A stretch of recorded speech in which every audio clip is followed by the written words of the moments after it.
All right, on today's video, we're going to talk about oil, grease, whatever you want to call it. And we're going to talk a little bit about how we filter, when to know when your grease is old, all those little things. So, let me turn off this sound. We're going to get right at it. So let's talk about oil. So check these fryers out. So this is our oil right now. And this is the day before we change our oil.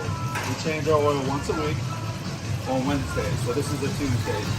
Came on Tuesday because we want you to see how it looks. It's got a really, really dark color right now. And you can see a little smoke in there, so you know it's right at the end of its life.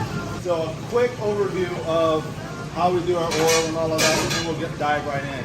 So we change our oil once a week. But if we feel like the oil is old, based on a couple things, primarily taste, we'll change it out. Say we have a busy football weekend or anything like that. We filter twice a day, and we're always cleaning our oil out. So that's kind of how we do it. How do you know if your oil is ready to go? One clue is color. So right now, we should kind of get this darker color. You can tell it's toward the end of the life. Another clue is if you see kind of smoke coming off of it, or if you see the oil start to foam because the water to oil ratio is off. So those are some big clues, but the number one way to tell your oil is old is try your food. Is your food greasy? How is it tasting? Does it taste burnt? Your palate is the number one way to tell your food is old.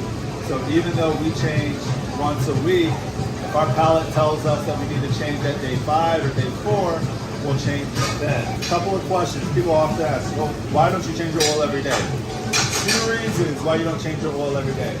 Number one is cost. It's not the number one reason, it's just the first reason. To fill up one of these fryers is well over $100 worth of oil.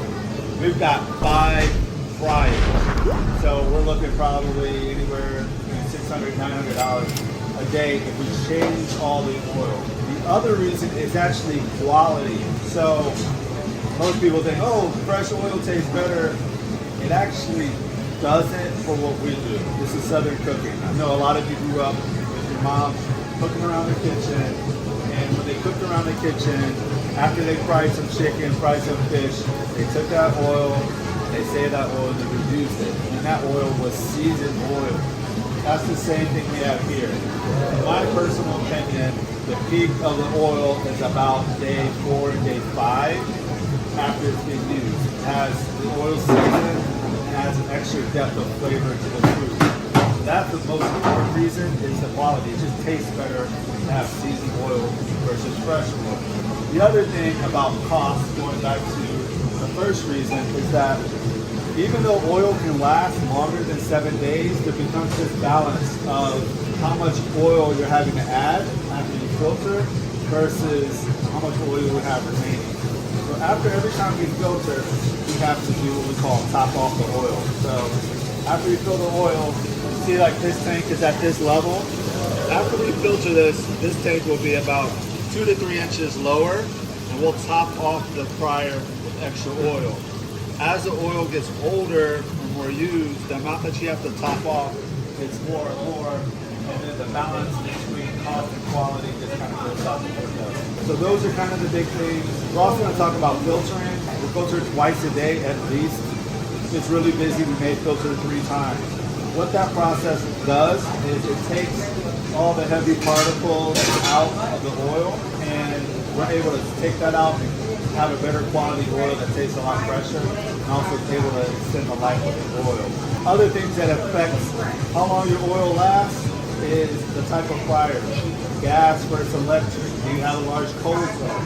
So these fryers are from Keating. They have a big cold zone under the fryer tube. What that allows is that all the sediment from flour and stuff like that falls to the bottom. It doesn't continue to get burnt and reduce the quality of the oil. So that's one big thing. Sometimes with the electric fryers, the distance between anything those particles at the bottom, the heating mechanism is really close, so sometimes it can burn really quickly. So I find with electrics that you have to filter quite a bit more often. You can kind of tell what's cooking in a fryer based off of the oil. So this one, you see, it's bubbling a little bit more, and it looks like, hey, what's wrong with the oil? You'll see that happen when you're cooking something like potatoes or something with a lot of water. You see more bubbling, where this type of bubble profile, where chicken has a different bubble profile. Anybody that's cooked a long time, they can tell what's being cooked in the fryer by the type of bubbles it produces. So you can see right here, we got these types of bubbles, so I know that these are wet. Like I said before, the number one way to tell if your oil is old is to taste your food. Every restaurant, chef, cook, owner, frontline people should be tasting your food. We always eat our own cooking so that we always know what we're giving the customer is of the best quality. All right, we're back at it. So we just changed this oil. So we got new oil in there. And you can see this one's just changed. We've got these two. So this right here is our filter machine. We'll do a little bit different for this filter machine in that we don't use filter paper. We actually use a filter screen, and I'll show you that in a little bit. But when we change oil, we have a system from RTI, and it's pretty cool. So I'll show you a couple behind the scenes with this system. System's right here. This line right here is our add line. This is where we add new oil. And then this line right here is where they take old oil back away. And so instead of having us having a thick back outside that holds all of our old grease, it's actually held here, and then they transport it away. So it's a really safe process where we're not having to handle hot oil. So old oil goes into this pipe, goes up the wall, and I'll show you actually where it comes into. So these two big tanks back here, real tight back here, but you can see them. But this tank right here houses the new oil, and this tank right here houses the old oil. And there's a port on the back side of this where the different drivers can access these tanks and pull the old oil off and add new oil in. And it's a pretty seamless process. And then the oil, our old oil, they actually sell, and so we get a rebate back for that. So it's actually a pretty cool process. But you can kind of see the tanks. They're pretty big. So we're about to filter these fryers next. It's a Wednesday. We do this every Wednesday. See it right here, this is kind of what it looks like. All the flour, kind of residual bits in the oil collect on top of this screen. And then we just take a leftover box, we're gonna scrape all that out, dump that, and then we'll filter the next fryer. So once it's cool, we're able to just scrape all this out. This is from like leftover flour and all that stuff that gets in the fryer. This is all the stuff that ages your oil. We have a screen, a little metallic screen here, instead of using filter paper. Just our style, everybody's different, that's what we do.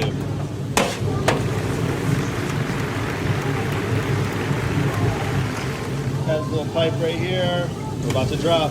Turn the fryer off, always turn that fryer off. Take the one, grab that out. And because we're changing the oil today, we're not gonna use filter powder, or normally we would use filter powder, but we also use, anytime we are filtering the fryer or changing the oil, we always wipe down everything. It's our time to clean everything.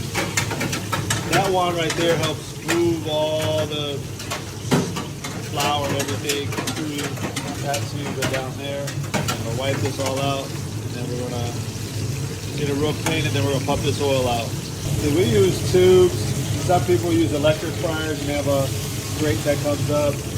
Different styles, but we like this because underneath the tubes there's a cold zone, excuse me, that's able to catch a lot of that sediment and debris. You see that it's down there real low. Anytime that flour or anything is right next to those burners, that's where you get the oil burning, and you get that burning smell and all that stuff. That's what we're doing right now. Now he's going to connect the wand, and that's what we're going to use to clean out these fryers. And then he's going to clean it all out. And by the time he's done, it's going to look spick and span, nice and shiny. And then we're going to take all the oil out. Just doing a quick cleaning and get rid of all this stuff. Nice and clean. All right, look at that. You see how clean that is? Shiny! Shiny, shiny! Boom! So, we got 2 down. We got 2 more to go. We just connected it to the pump out feature. Oil's coming from here, following this rope, going into here, and back to those tanks I showed you in the back. Up through there, blah, blah, blah. That's it. Only step we didn't really show you is when we reuse the oil, we actually add filter powder to here. Filter powder helps clump together all the flour and all that stuff, helps the oil last longer, and then we circulate that piece. So, looking good. Love it. That was all about oil today. Peace. Hope you enjoyed this video. If you like this type of content, like and subscribe. Adios.